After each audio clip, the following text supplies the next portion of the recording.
probando Hola, esta ¿cómo banda. están? Muy buenos días, muchísimas gracias por estar con nosotros. Les saluda Jackie Redondo. Hoy vamos a tener una amena conversación con Arístides Mejía. Vamos a hablar sobre el Partido Libertad y Refundación, sobre la alianza de la oposición y sobre el tema político, el tema del momento.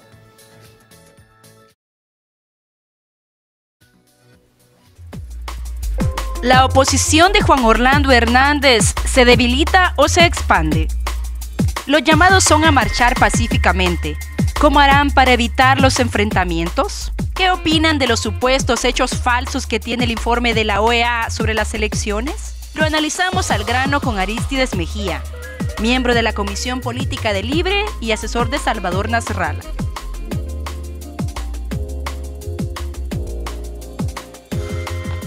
Arístides Mejía, muchísimas gracias por estar con nosotros. Mucho gusto. Háblenos un poco de su trayectoria y de su ingreso en el Partido Libertad y Refundación. Bueno, yo vengo de una familia política, mis padres ambos políticos, entonces desde pequeño estoy respirando ese ambiente político. He tenido varios cargos, he sido embajador muy joven, después estuve en un proyecto de modernización de justicia como director.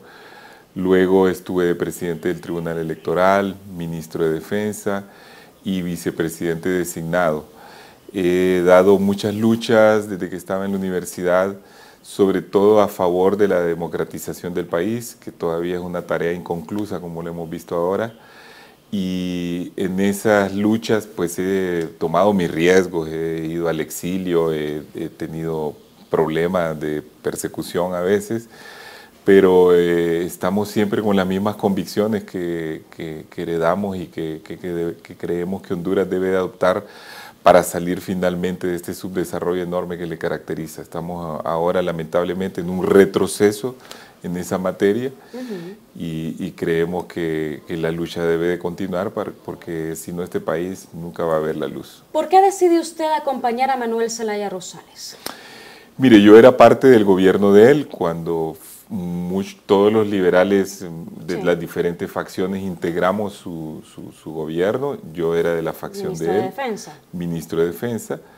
He seguido a Manuel Zelaya durante un largo periodo de mi tiempo, pero como soy una persona de criterio independiente, he también sido crítico frente a algunos giros que él ha tomado que me han parecido pues no acordes con el momento histórico o en contradicción con el interés democrático del país, ¿no? Entre ellos la reelección. ¿Está usted a favor de la reelección? Yo estoy en contra y siempre he sido desfavorable a la reelección, no porque la reelección en sí misma, muchos países la tienen y funciona, pero creo que un país como Honduras no tiene la madurez institucional para sustentar procesos reeleccionistas sin que el que está en el poder utilice todo el aparato del Estado y los recursos del Estado para mantenerse en el poder en contra de la voluntad popular, y lo hemos visto en este caso. Sí. Es decir, hay un rechazo de la población que se ha medido en varios sondeos muy mayoritario contra la reelección, y aún así que está ahora se quedó a la fuerza y manipuló las instituciones, destituyó la Sala de lo Constitucional para arreglar lo de la reelección a favor de él, utilizó los recursos del Estado, hizo un fraude y ahí se mantiene. Entonces, eso yo creo que denota de que el país no está listo para esos procesos. Ok, aquí muchas personas dicen que el próximo en reelegirse es Manuel Zelaya Rosales. Si él se reelegiría, usted como Arístides Mejía, ¿estaría a favor de eso, sí o no? Estaría en contra. Estaría en contra porque cuando uno sustenta un principio no debe ser de doble moral. Es decir, es como aquellos que denuncian que aquí hay una dictadura, pero porque tienen una ideología apoyan regímenes autoritarios de otros lados. Si usted es un demócrata, sea una persona de derecha o sea una persona de izquierda, es un demócrata. Y sí, si uno tiene un principio debe de mantenerlo frente a todas pretensiones. Yo mismo en 2016, siendo miembro de la coordinación de Libre, Manuel Zelaya propuso presentarse él a la reelección. Yo fui de la única persona de esa coordinación que me opuse. y lo hice democráticamente y de frente en el seno de un partido. Su pretensión es válida, ¿no? Yo respeto que cualquier persona, él o cualquier persona quiera reelegirse, su pretensión es válida.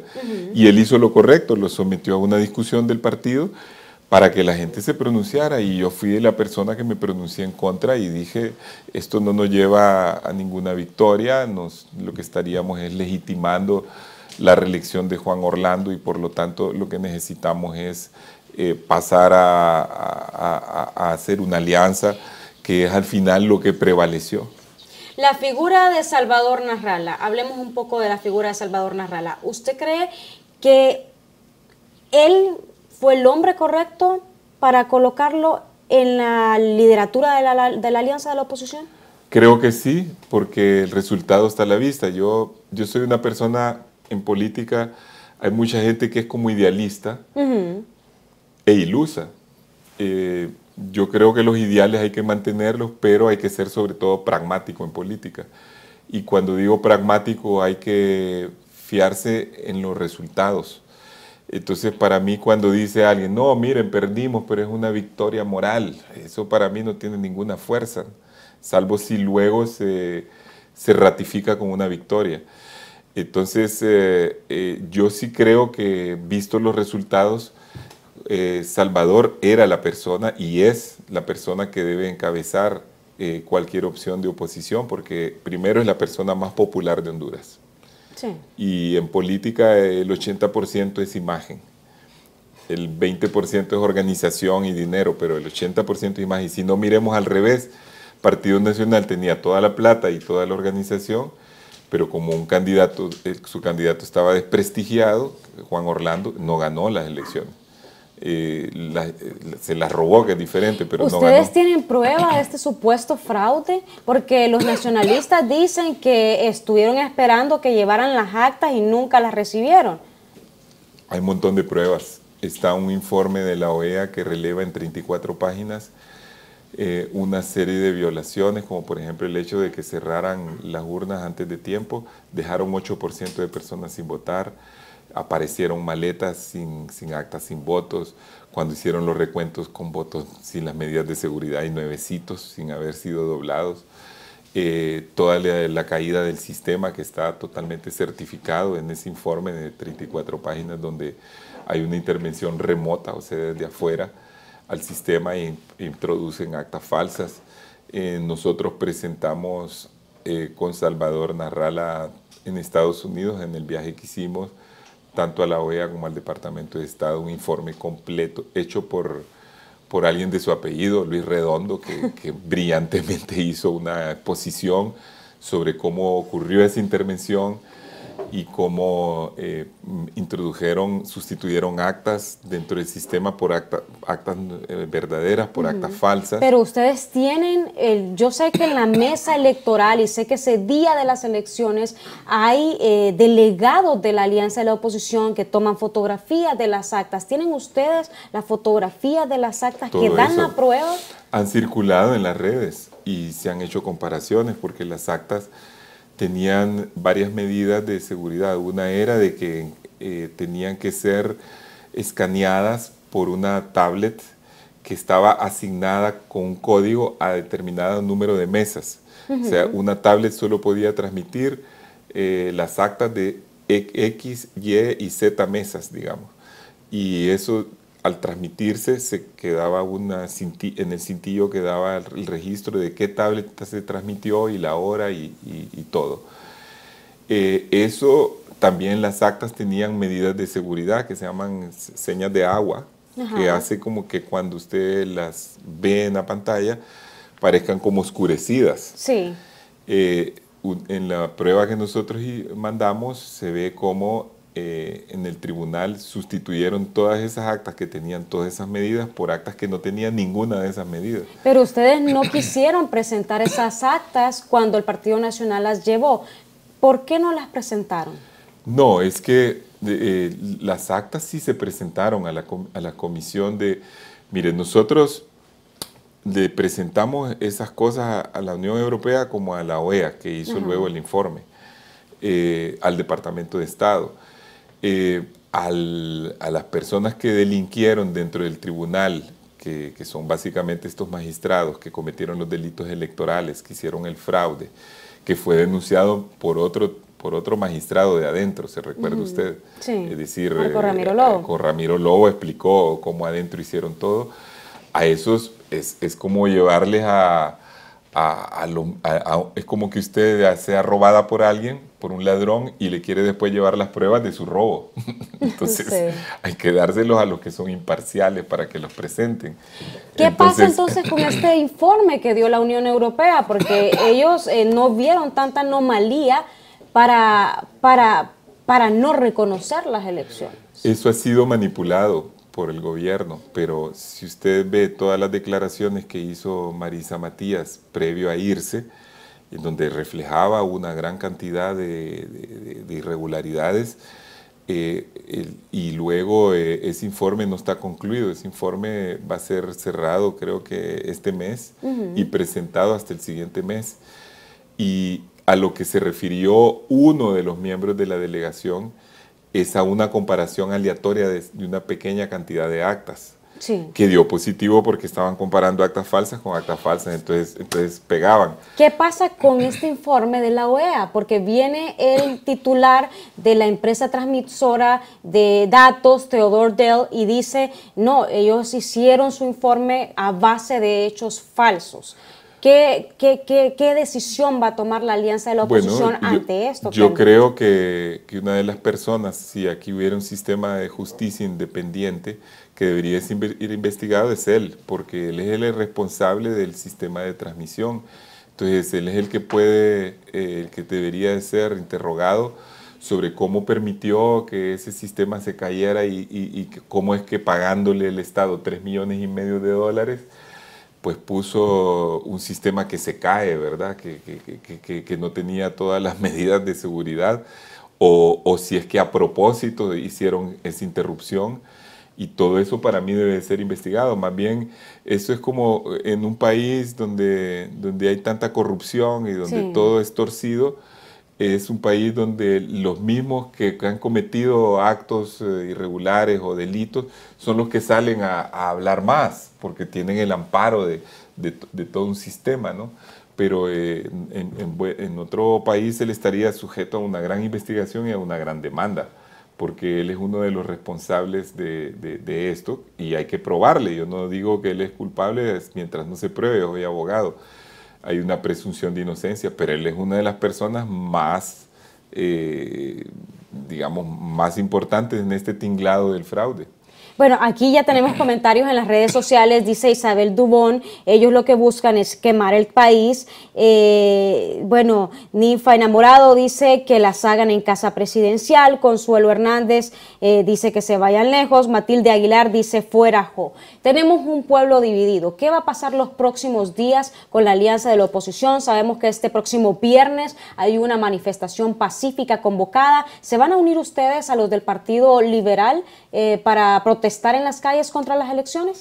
Mire, sí, tenemos un pueblo dividido, pero entre un 20% y un 80%, porque los liberales, que son la tercera fuerza, nos han respaldado y han dicho que Salvador es el presidente y están también con el discurso de fuera Jo, fuera la dictadura, no al continuismo, no a la reelección. Y si vemos que en todo este tiempo muchos nacionalistas que no están de acuerdo con ese tipo de cosas se han o neutralizado o están abiertamente ya en contra, como me he encontrado a varios, de lo que ha hecho este presidente actual y que significa para el país ir a un gran problema que va a tener repercusiones sociales y económicas. Sí, porque imagino que comienza. ¿Qué va a pasar el próximo 27 de enero aquí en Honduras? Bueno, es todavía imprevisible lo que va a pasar. Sí creo que van a haber grandes manifestaciones de repudio, va a haber rechazo. Este gobierno, si se mantiene este presidente en el poder a la fuerza, porque lo está haciendo con el apoyo de las bayonetas, va a ser un gobierno que no va a contar con respaldos de la población, va a ser un gobierno con mala gobernabilidad, Porque las protestas van a seguir, imagino. Sí, las protestas van a seguir, va a seguir el rechazo de la gente a obedecer al gobierno o a considerarlo su gobierno. Y un país donde la cabeza está totalmente cuestionada es un país que muy difícilmente puede avanzar. Entonces yo creo que va a ser una gobernabilidad totalmente débil.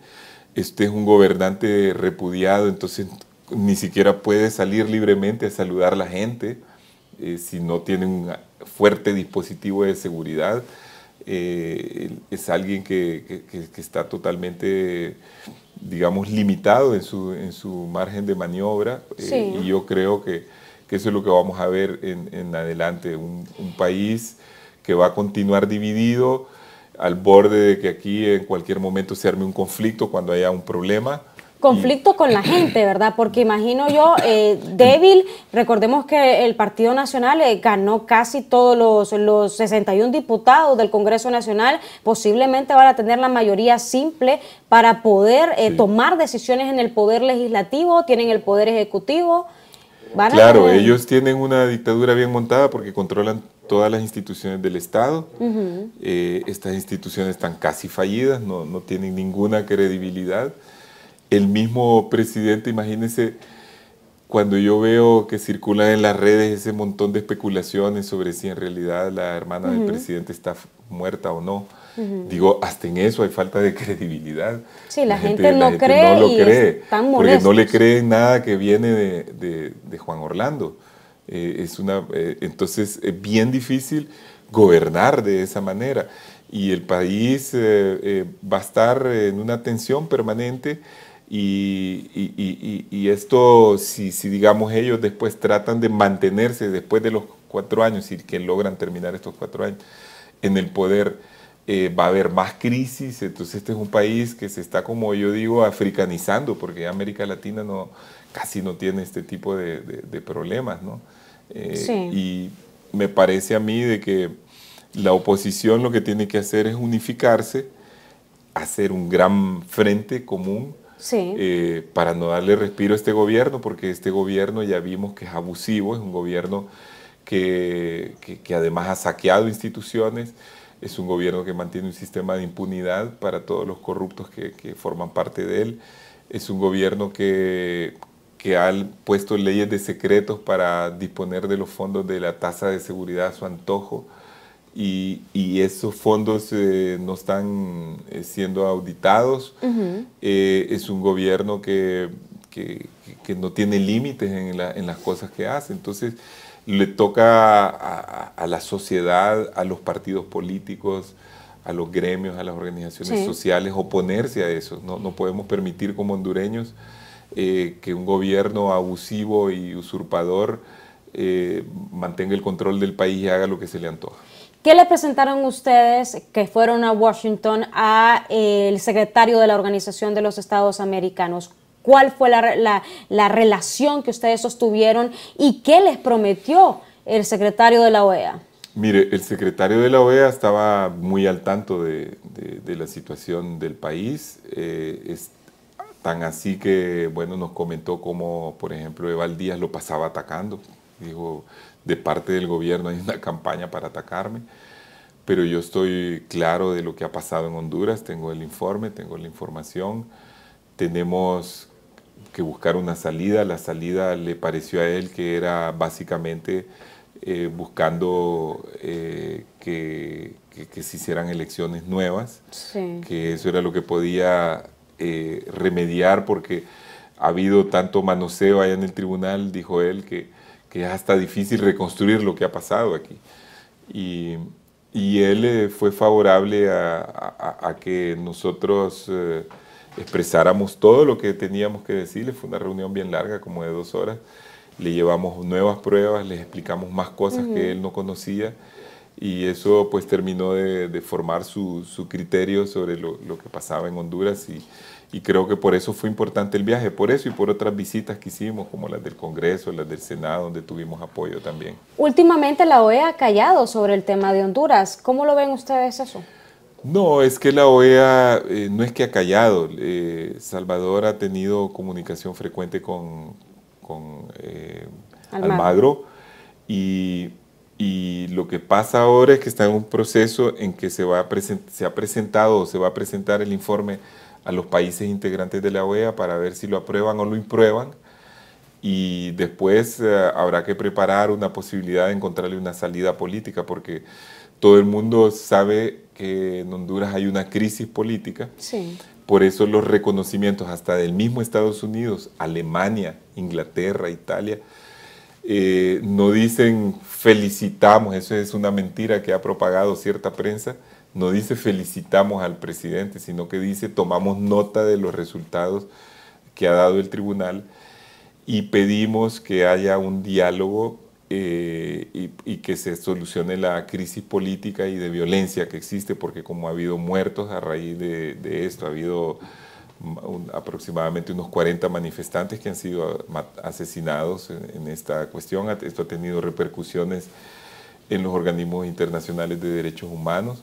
Entonces los países están pidiendo una solución y esa solución pues lógicamente pasa por un diálogo, pero un diálogo verdadero, donde las partes de ese diálogo son las partes en conflicto. ¿La constituyente tiene que ver con este diálogo? ¿Ustedes participarían? Mire, hay gente y grupos interesados y partidos que puedan estar interesados en la constituyente y que puedan creer que esa es una salida a este problema.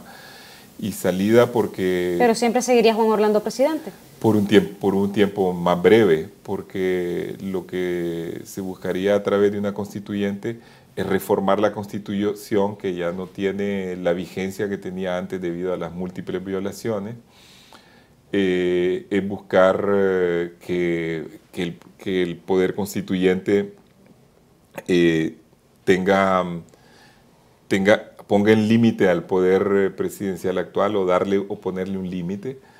Y esa es una opción que han visto algunos. Yo no estoy tan convencido de que esa sea la solución.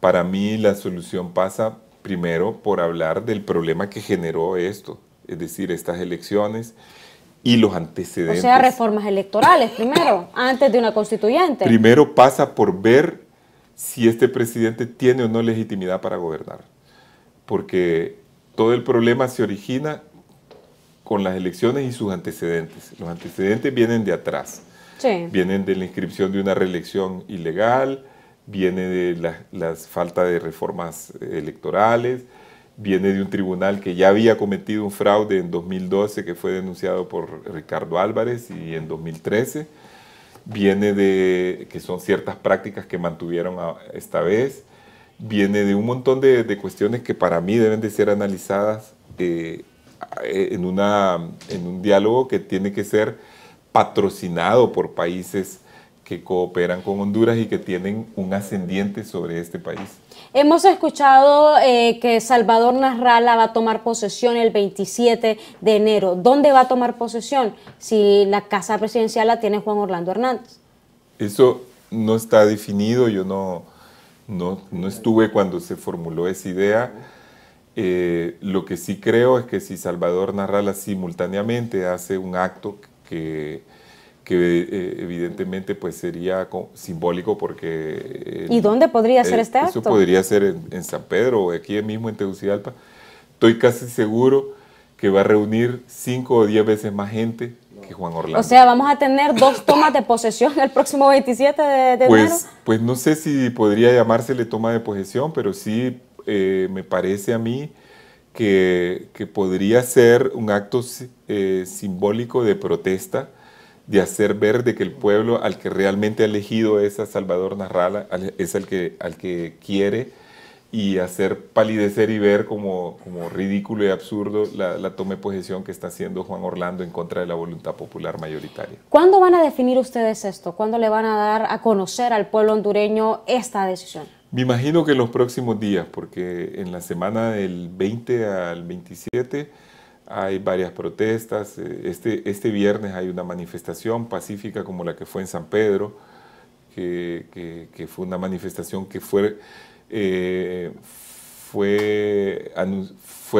retransmitida y fue noticia, sí, todas las cadenas del mundo. Yo vi hasta en la cadena de Francia, en Washington Post, en Estados Unidos. Sí, había bastante gente. Sí, había bastante gente. Fue una manifestación multitudinaria como pocas veces se han visto en San Pedro.